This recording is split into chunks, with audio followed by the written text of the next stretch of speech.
Welcome to Free ICT Tutorials Tamil Grade 8 ICT First Term Exam Paper Discussion. முதலாவது வினா, தசம எண் 28ற்கு சமனான இரும எண் யாது? இந்த 4 வினாக்களையும் பார்த்தீர்கள் என்று சொன்னால், முதலாவது அலகு எண் முறைமை தொடர்பான வினாக்களாக இருக்குது. இந்த நம்பர் சிஸ்டம் எண் முறைமை தொடர்பான முழுமையான காணொளி இந்த சேனலில் கிரேட் 8 ஐசிடி என்ற பிளேலிஸ்ட்டில் போய் பார்த்து கொள்ள முடியும். தசம எண் எனும்போது அது அடி 10ஐ கொண்ட எண்களாக இருக்குது. அதாவது டெசிமல் நம்பர். ஒரு அடி 10ஐ கொண்ட இலக்கத்தை அடி 2ஆக மாற்றும் போது சில செயற்பாடுகளை நாங்கள் மேற்கொள்ள வேண்டி வரும். அதாவது தரப்பட்ட அந்த அடி 10ஐ கொண்ட தசம எண்ணை தடவை 0 வரும் வரை தொடர்ச்சியாக 2 வகுத்து வரும் மிகுதிகளை கீழிருந்து மேலாக எழுதி கொள்ள வேண்டும். அதாவது ஒவ்வொரு தடவையும் வரும் மிகுதிகள் குறிக்கப்பட்டு கீழிருந்து மேலாக அதனை எழுதி அடி 2 என இடப்படுதல் வேண்டும். அந்த வகையில் இதனுடைய விடை 1 1 1 0 0 அடி 2 மூன்றாவது விடை. இரண்டாவது வினா, தசம எண் 964ற்கு சமனான இரும எண் யாது? முதலாவது வினாவை போல தான் நாங்கள் இங்கேயும் அதே செயல்முறைகளை கடைப்பிடிக்க போகிறோம். அதாவது 964 என்ற டெசிமல் நம்பர் தசம எண்ணை அடி 10ஐ கொண்ட இலக்கத்தை 2 தொடர்ச்சியாக, அதாவது தடவை 0 வரும் வரை வகுத்து வரும் மிகுதிகளை கீழிருந்து மேலாக எழுதி அடி 2 என வழங்கி கொள்ளுவோம். இந்த செயல்முறைகளை நீங்கள் மேற்கொள்ளும் போது இரண்டாவது விடையாக கிடைக்கும். ரைட், அடுத்த கொஷன். பின்வருவனவற்றில் எண்ம எண்ணாக இருக்கக்கூடியது. எண்ம எண் என்று சொன்னால் அடி 8ஐ கொண்ட எண்களாக இருக்கும்.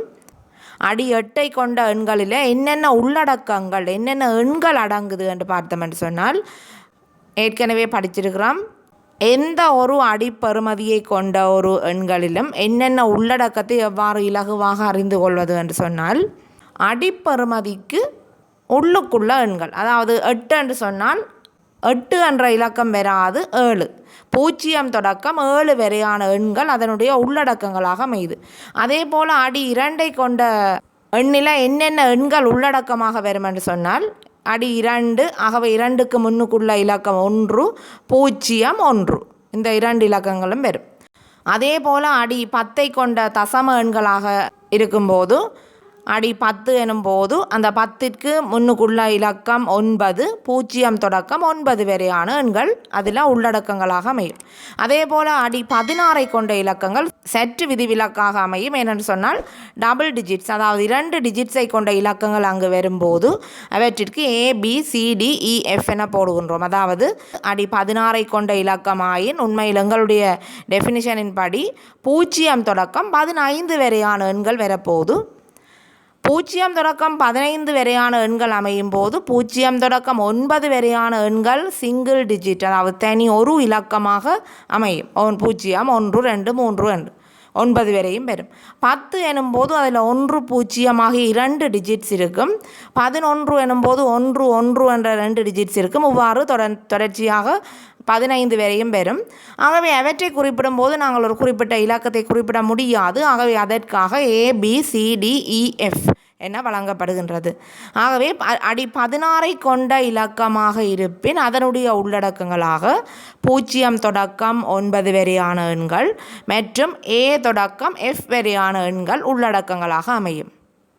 இந்த வினாவில் எண்ம எண்ணாக இருக்கக்கூடியது என கேட்கப்பட்டிருக்குது. முதலாவது விட E3 என்று இருக்கு. எண்ம எண்ணில் E என்பது வராது, அது 16 எண்ணுக்குரியது. ஆகவே முதலாவது விடை வராது. இரண்டாவது 1 6 8 என வழங்கப்பட்டிருக்குது. 1 என்பது எண்ம எண்ணின் ஒரு கூறாக வரும். 6 ஒரு எண்ம எண்ணின் ஒரு உள்ளடக்கமாக வரும். 8 என்பது எண்ம எண்ணின் உள்ளடக்கம் அல்ல, 7க்குள்ளே தான் வர வேணும். அதாவது 0 தொடக்கம் 7 வரையான எண்கள் வந்தால் சரியாக இருக்கும். மூன்றாவது விடை 1 2 6. இந்த 1 2 6 இந்த 3 இலக்கங்களுமே 0 தொடக்கம் 7 வரையான எண் வீச்சுக்குள்ளே இருக்குது. ஆகவே இது சரியான விடை.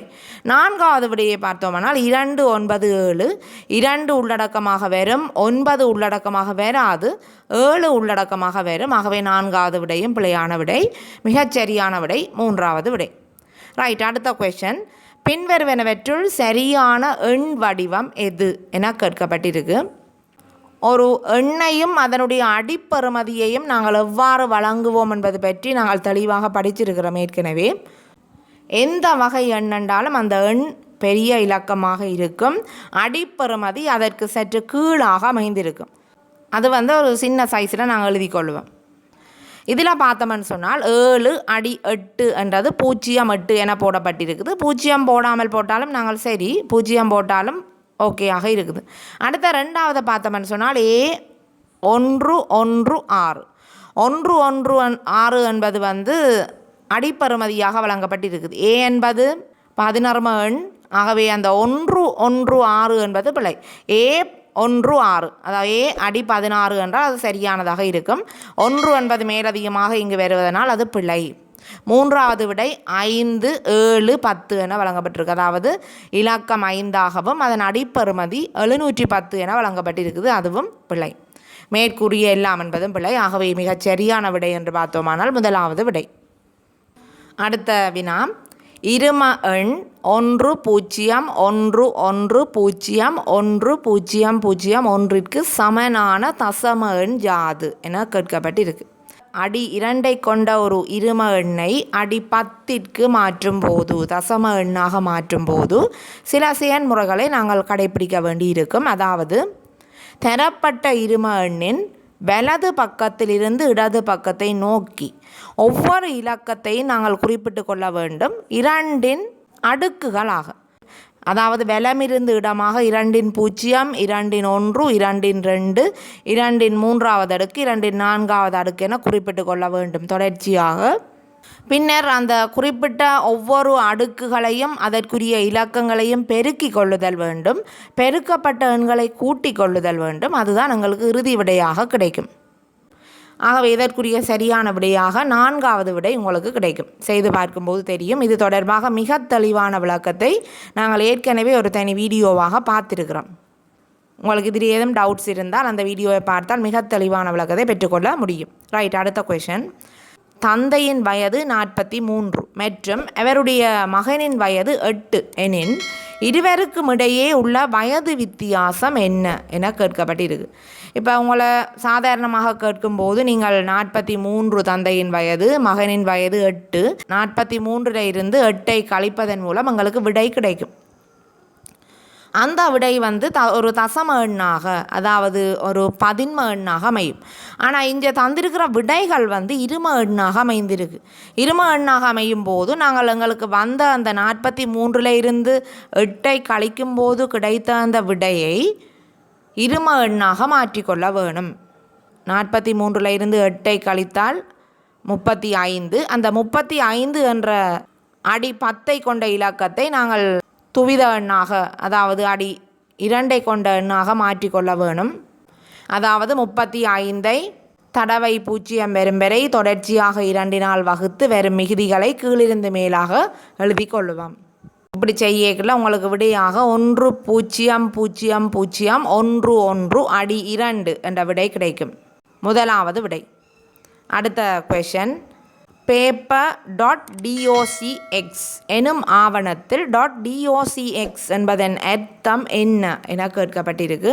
கணனியில் நாங்கள் எந்த ஒரு மென்பொருளை பயன்படுத்தி ஒரு ஆவணத்தை தயாரிக்கும் போதும், ஆவணமாக இருக்கட்டும், வீடியோவாக இருக்கட்டும், ஒரு பிக்சராக இருக்கட்டும், ஆடியோவாக இருக்கட்டும், எந்த வகை ஆவணம் என்றாலும் நாங்கள் அதனை சேமிக்கும் போது அந்த மென்பொருளுக்குரிய கோப்பு நீட்சி ஃபைல் எக்ஸ்டென்ஷனுடன் சேர்த்து தான் அது சேமிக்கப்படும். அந்த வகையில் இதில் பேப்பர் என்பது கோப்பின் பெயர், அதாவது ஒரு ஃபைலின் நேமாக இருக்குது. .docx என்பது, அதாவது டாட் என்பது 2ஐயும் பிரிக்கும், கோப்பின் பெயரையும் கோப்பின் நீட்சியையும் செப்பரேட் பண்ணுற ஒரு அமைப்பாக இருக்கும் இந்த .docx என்பது இதனுடைய ஃபைல் எக்ஸ்டென்ஷன். .docx என்பது ஒரு MS வேர்ட் மென்பொருளினுடைய கோப்பு நீட்சியாக இருக்குது. இது தொடர்பாகவும் நாங்கள் ஏற்கனவே படித்திருக்கிறோம். ரைட், இப்போ இதனுடைய அர்த்தம் என்ன என்று கேட்கப்பட்டிருக்கு. விடைகளை பார்க்கலாம். முதலாவது விடை கோப்பின் பெயர் என வழங்கப்பட்டிருக்கு. கோப்பின் பெயர் பிள்ளையால் இங்கே பேப்பர் என்பது. இரண்டாவது விடை கோப்பின் அளவு என போடப்பட்டிருக்கு. கோப்பின் அளவு பற்றி இங்கு இல்லை, அது ஃபைல் ப்ராப்பர்ட்டிஸ் என்பதில் போய்த்தான் நீங்கள் அது தொடர்பாக பார்க்கலாம். இங்கே கோப்பு சேமிக்கப்பட்டுள்ள இடம் என குறிப்பிடப்பட்டிருக்கு. கோப்பு சேமிக்கப்பட்டுள்ள இடம், அதாவது ஃபைல் லொக்கேஷன் எங்கே இருக்குது, உங்களோட கணனியில் எங்கே சேமிக்கப்பட்டிருக்குது என்பது தொடர்பாகவும் ஃபைல் ப்ராப்பர்ட்டிஸ் என்பதில் போய்த்தான் நாங்கள் பார்த்து கொள்ளலாம். நான்காவது விடை கோப்பு நீட்சி. பேப்பர் என்பது கோப்பின் பெயர், டிஓசிஎக்ஸ் என்பது கோப்பின் நீட்சியாக இருக்குது. சரியான விடை நான்காவது விடை. எட்டாவது வினா, தெரிவிப்பியை கணனியுடன் இணைப்பதற்கு மிகவும் பொருத்தமான துறைகள். தெரிவிப்பி என்றால் கணனி திரை, அதாவது கம்ப்யூட்டர் மானிட்டர். கணனி துறைகள் தொடர்பான முழுமையான விளக்கமடங்கிய காணொளியும் தரவேற்றம் செய்யப்பட்டுள்ளது. ஏற்கனவே போட்டிருக்கிறேன், பார்த்து கொள்ளலாம். எந்த ஒரு எக்ஸ்டர்னல் டிவைஸையும் நாங்கள் கணனியுடன் இணைக்கும் போது எங்களுக்கு துறை போர்ட் தேவைப்படுது. அந்த வகையில் ஒரு கம்ப்யூட்டர் மானிட்டரை நாங்கள் சிஸ்டம் யூனிட் முறைமை அலகோடு இணைக்கும் போது எந்த துறைகளில் இணைத்து கொள்ளலாம் என்பது பற்றி தான் கேட்கப்பட்டிருக்கு. முதலாவது விடை இசெட்டா அண்ட் யூஎஸ்பி துறை. இசெட்டா போர்ட் என்பது இது ஹார்ட் டிஸ்கை இணைப்பதற்கு அல்லது எஸ்எஸ்டி போன்றவற்றை இணைப்பதற்கு பயன்படுத்தப்படும் ஒரு துறை. இந்த இசெட்டா என்பதன் விரிவை பார்த்தோமானால், இது உங்களுக்கு சிலபஸில் இல்லை என்றாலும் அறிந்து வைத்திருக்கலாம். External serial advanced technology attachment. இது ஒரு ஹை ஸ்பீடு டேட்டா ட்ரான்ஸ்ஃபர், அதாவது மிக வேகமாக தரவுகளை ஊடுகடத்தக்கூடிய ஒரு துறையாக இருக்குது. இதில் மானிட்டர் போடுவதில்லை. யூஎஸ்பி துறையில் பிள்ளையால் கம்ப்யூட்டர் மானிட்டர் போடுறதில்ல. கம்ப்யூட்டர் மானிட்டர் தவிர நிறைய டிவைசஸ் யூஎஸ்பியில் போடலாம். பிரிண்டர், ஸ்கேனர், மவுஸ், கீபோர்டு, இப்படி நிறைய டிவைசஸை கனெக்ட் பண்ணிக்கொள்ள முடியும். ரைட், அடுத்த இரண்டாவது விடை டிவிஐ அண்ட் யூஎஸ்பி துறை. யூஎஸ்பி துறை வராதுன்னு சொல்லியிருக்கிறேன். ஆகவே யூஎஸ்பி துறை உள்ள விடைகளை நீங்கள் நீக்கிக்கொள்ளலாம். இந்த இரண்டாவது விடையை நீக்கிக்கொள்ளலாம். ஆனால் டிவிஐ பற்றி பார்க்கலாம் என்னன்னு சொல்லி. இந்த டிவிஐ துறை என்பது ஒரு டிஜிட்டல் விஷுவல் இன்டர்ஃபேஸாக இருக்குது. அதாவது வீடியோ சிக்னல், டிஜிட்டல் வீடியோ சிக்னல்களை கம்ப்யூட்டரில் இருந்து ஒரு டிஸ்பிளே ஸ்க்ரீன், அதாவது கணனி திரைக்கு ஊடுகடத்துகிற ஒரு துறையாக இருக்குது. டிவிஐ என்பது சரியான விடை. ஆனால் யூஎஸ்பி வந்திருக்கிறபடினால இந்த விடையும் பிழையானதாக இருக்குது. மூன்றாவது விடை விஜிஏ அண்ட் HDMI துறை. விஜிஏ என்பது வீடியோ கிராஃபிக்ஸ் அரே. இதுவும் கணனி தொகுதியை கம்ப்யூட்டர் மானிட்டரோடு கனெக்ட் பண்ணுறதுக்கு பயன்படுத்துகிற ஒரு துறை. கணனி திரை மட்டுமில்லை, இப்போ லேட்டஸ்ட்டாக பயன்படுத்துகின்ற டிவிகள், அதாவது LED LCD டிவிகள், மற்றது ப்ரொஜெக்டர்ஸ், இவற்றை கணனி தொகுதியோடு தொடுப்பதற்கு பயன்படுத்துகின்ற ஒரு துறையாக இருக்குது. ஆகவே விஜிஏ என்பதும் சரியான விடை. HDMI ஆடியோ வீடியோ ஆகியவற்றை டிவியோடையோ அல்லது கணனி திரையோடையோ கனெக்ட் பண்ணுற ஒரு டிவைஸாக இருக்குது. இங்கே மிக துல்லியமான அவுட்புட், அதாவது வெளியீடுகளை பெற்றுக்கொள்ளக்கூடியதாக இருக்கும். அதாவது high definition video and audio சிக்னல்ஸை பெற்றுக்கொள்ள முடியும். இந்த HDMI-னுடைய விரிவை பார்த்தோமானால் ஹை டெஃபினிஷன் மல்டிமீடியா இன்டர்ஃபேஸ். அப்போ இதுவும் சரியான விடையாக இருக்குது. அடுத்த நான்காவது விடையை பார்க்கலாம். PS2 அண்ட் VGA துறை. PS2 துறையை பார்த்தோமானால் ஏற்கனவே நாங்கள் படிச்சிருக்கிறோம். PS2 துறை இரண்டு டிவைசஸ் தான் அதில் கனெக்ட் பண்ணப்படும். ஒன்று மவுஸ், மற்றது கீபோர்ட், சுட்டி, மற்றது விசைப்பலகை. இந்த ரெண்டும் கனெக்ட் பண்ணப்படும். இது பழைய காலத்தில் பயன்படுத்தப்பட்டது. ஆனால் இப்போது இதனுடைய பாவனை முற்று முழுதாக இல்லை. இதற்கு பதிலாக ரீப்ளேஸ் பண்ணப்பட்டிருக்கு. அதாவது இந்த PS2 துறைக்கு பதிலாக இப்போது USB துறை பயன்படுத்தப்படுது. PS2 துறையின் பாவனை இப்போ இல்லை. இப்போ நவீன கணனிகளெல்லாம் பார்த்தீங்கன்னு சொன்னால் சிஸ்டம் யூனிட் முறைமை அலகில் பின்னுக்கு இருக்கிற அந்த போர்ட் இருக்கிற இடத்துல பார்த்தீங்களென்றால் PS2க்குரிய இடம் இல்லை. PS2 அங்கே இராது. அதற்கு பதிலாக ஒன்றுக்கும் மேற்பட்ட USB துறைகளை காணக்கூடியதாக இருக்கும். ஏனென்று சொன்னால் நிறைய டிவைசஸ் USB துறையில் தான் இணைக்கப்படுது, தொடுக்கப்படுது. ஆகவே இந்த வினாவுக்குரிய சரியான விடை 3வது விடை VGA and HDMI.